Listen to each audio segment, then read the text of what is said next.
Dear students, Assalamu alaikum. I am Altaf Mandir, teacher GHSS Pura Zone Power. Today we will continue with the history of class 8th, chapter number 7, Civilizing the Relative Education the Nation.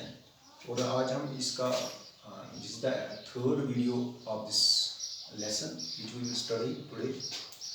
So they had deep respect for ancient culture and felt that Indian civilization had attained its glory in the past.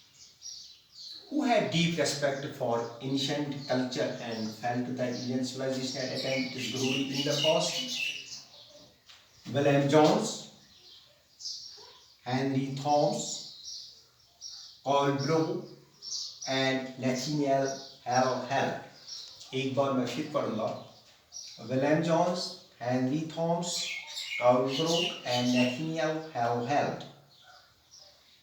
They had deep respect for ancient culture, and felt that Indian civilization had attained its glory in the past. इन्होंने India के heritage को, India के culture को समझा है और support भी किया है.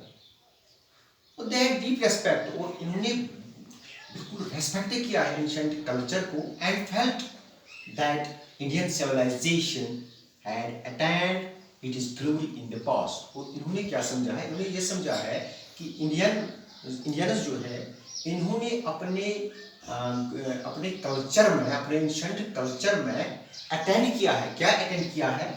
It is glory.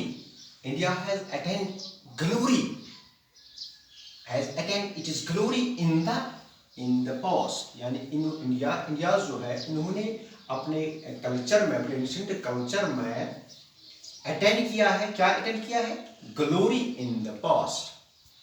So William Jones, Henry Thomas, Colebrooke and Nathaniel Hall का कहना है कि इंडियंस ने अपने हेरिटेज कल्चर में अटेंड किया है ग्लोरी. और ये जो है, ये मिलकर बिल्कुल इन्होंने रेस्पेक्ट किया है एंशिएंट कल्चर को, इंडियन कल्चर को, इंडियन एजुकेशन सिस्टम को समझा है.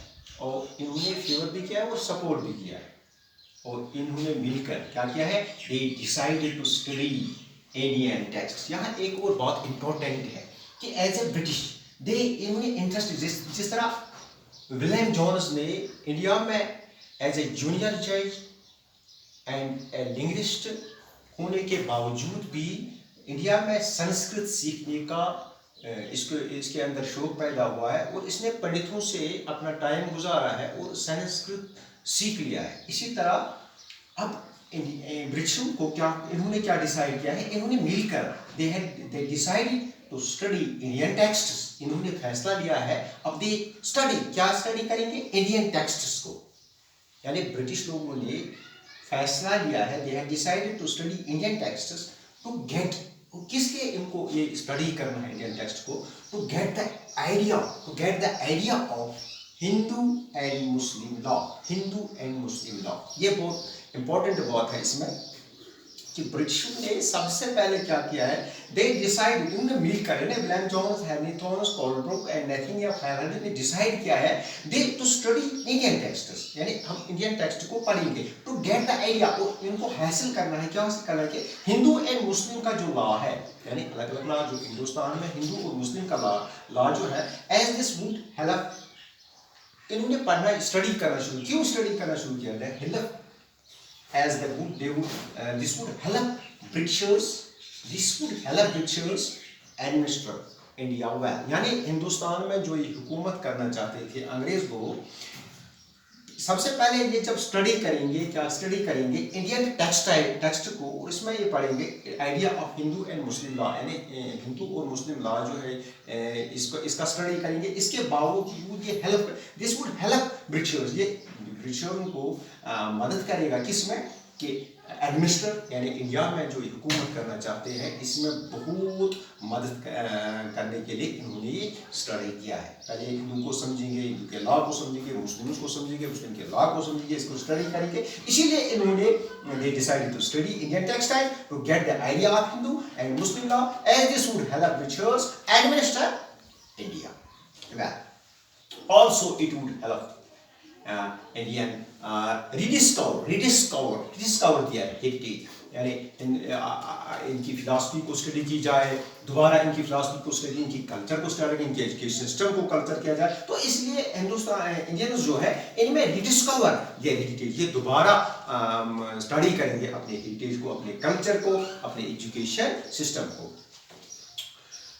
So the concept of यहाँ important बात हो है, तो the concept of Oriental institutions क्या है? यानी यहाँ पे जो पढ़ाया जाता था वो संस्कृत लैंग्वेज थी और अरबिक लैंग्वेज थी, तो इन्होंने पसंद किया सोचते कंसेप्ट ऑफ ओरिएंटल इंस्टीट्यूशंस क्या है, तो इनके आइडिया में आया है। अब इसके लिए क्या करेंगे, अब इसके लिए ये है कि ओरिएंटल इंस्टीट्यूशंस जो है वो खोले जाएंगे इंडिया में। मैं आपको पहले वीडियो में ले जाऊंगा यहाँ पे कि मैंने आपको पहले ही बताया कि अंग्रेज़ों ने ये फैसला किया है कि कैसे अपने इंस्टीट्यूशंस को, अपने वेस्टर्न एजुकेशन सिस्टम को यहाँ पे इसे इंडियन एजुकेशन सिस्टम से बेहतर समझकर इंडिया में इंट्रोड्यूस किया है। अब ये बात खुलकर सामने आ गई है कि सोते कंसेप्ट ऑफ ओरिएंटल इंस्टीट्यूशन को, ये बात समझकर इन्होंने इसका जरिया लिया, एजुकेशन सिस्टम का जरिया, ये बेहतरीन जरिया। अगर किसी कौम का एजुकेशन सिस्टम, किसी का कौम का कल्चर जो है उसको चेंज करना है, तो इसलिए बेहतर है कि एजुकेशन सिस्टम को हाथ में लिया जाए। तो so the concept of oriental institution, ये जो ओरिएंटल इंस्टीट्यूशंस है अब ये खोले गए हैं हिंदुस्तान में, in which subjects which were familiar to Hindu and Muslims were taught, यानी यहाँ पे संस्कृत और अरबिक लैंग्वेज थी, और अरबिक में पढ़ाया जाता था, संस्कृत में पढ़ाया जाता था, इसलिए ओरिएंटल इंस्टीट्यूशन जो है वो खोले गए हैं।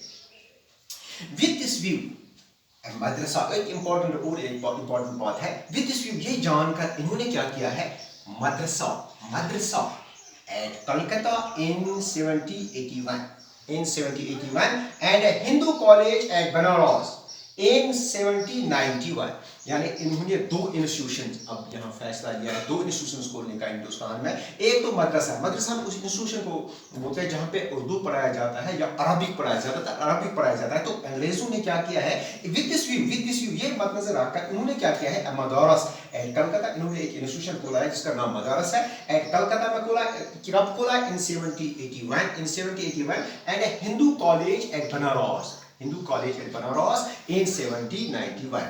तो वाइल सेटअप जो इन्होंने बिल्कुल ये सेटअप किया है, क्या कौन से इंस्टीट्यूशन सेटअप किया है, madrasa at Calcutta in 1781 and Hindu college at Banaras in 1791। अगर हम इसकी बात करेंगे, अब Hindu college at Banaras in 71 जो खोला गया है, अब ये किस नाम से जाना जाता है, बनारस हिंदू यूनिवर्सिटी।